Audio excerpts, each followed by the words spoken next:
He's doing very well. You know, we flirted with the idea of the Breeders' Futurity. I think originally right after the race it was mentioned that we'd train right up to the Breeders' Cup, but you know, we talked about it back and forth for a little bit and just felt, you know, let's just stick with the original plan. It was very tempting to try, but I think the horse has got a lot of quality, and so we're thinking long term with him, and maybe fewer starts this year will lead to more next year. Did you watch over the weekend all the 2-year-old races, the stakes? Yeah, I think, you know, it's hard to gauge, you know, different tracks, different states, but I think after the weekend's over, we're still confident that we fit right in there, and you know, I think it'll be just like it is in a lot of years. You know, the Breeders' Cup Juvenile will just decide it all, as opposed to everyone's resumes coming into it. Well, if this was the NCAA tournament, the top 4 seeds would be you, Bafford's horse, Chad Brown's horse, and then Brendan Walsh's horse. Yeah, I think so. You know, it's pretty neat. We're actually the breeders of Chancellor McPatrick, so we're you know, one way or another, it seems like we'll have a good piece of it, and you know, exciting going into it. And Jonathan is doing great, so you know, you hold your breath for the next few weeks, but his 2 breezes since he ran has been what we've asked for, and you know, I think we're right on target. Chancellor McPatrick. Okay, so I want to ask more about the breeding. Did you train his dam then? Yeah, we broke her maiden here on Thurby. She was actually a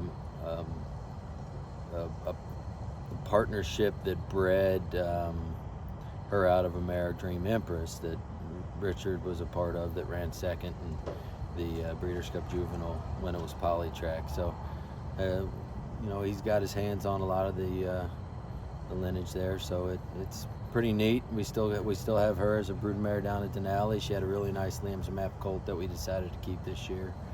So you know, I think everything's coming together for the team, and you know, top to bottom, the next few years should be a lot of fun. Because if Jonathan can't win, that would be huge. I mean, yeah, it'd be nice to run 1 too, right? Yeah. So you know, he's already won 2 grade 1s this year, so I mean, obviously I think if you stack them up resume-wise, maybe he's the horse to beat. But I think,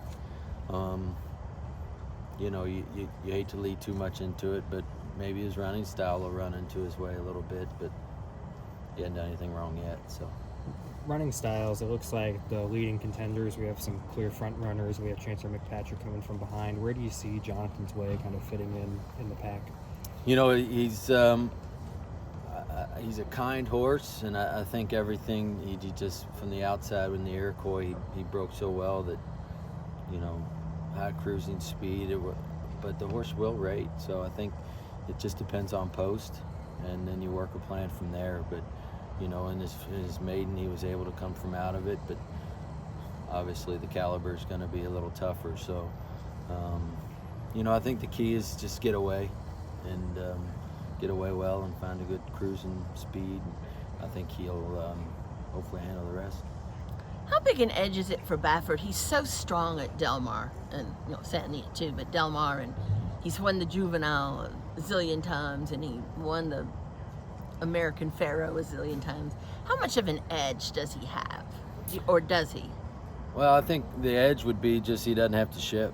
You know, if he does ship, it's just down from Santa Anita, but when you're going cross country, I think it always adds an extra hurdle there. And you know, I think, you know, you just fingers crossed you ship in well and you don't get temperature or anything silly like that, and adapt to the atmosphere and all that stuff. But I think our horse will be able to handle it really well. He's just kind of a laid back horse, and has handled everything we've thrown at him so far. Does it give you a little added excitement to be bringing a horse that has a real shot against trainers like Bafford, Brown, Walsh, against that kind of level? Always. You know, I think when you're a long shot, it sometimes you just say, hey, we're swinging at it, no pressure. But in these situations, pressure's good. That means, you know, there's expectations. So he's He's a very talented horse, and hopefully everything bounces our way with post and trip. And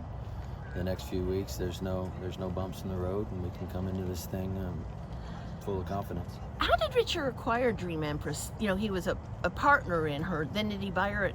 Was she at auction and he bought her? No, he was partners with I think it was called Living the Dream partnership when she ran, and then they went into partnerships as breeders, and then it was decided to sell her, and I believe the Japanese bought her, but that was they had Bernadremi and a couple other ones out of her, and Richard bought Bernadremi out of the September sale to dissolve the partnership. So he had her racing career on his own under Rigney Racing, and I was fortunate enough to train her.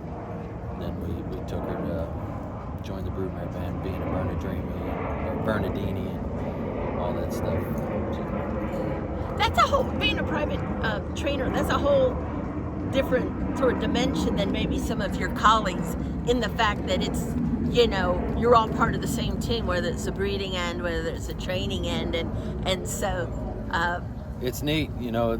It's getting to the point where a lot of the horses that we raced, we're now getting their offspring here, and you know, hopefully we can get a few like him. That'd be fun.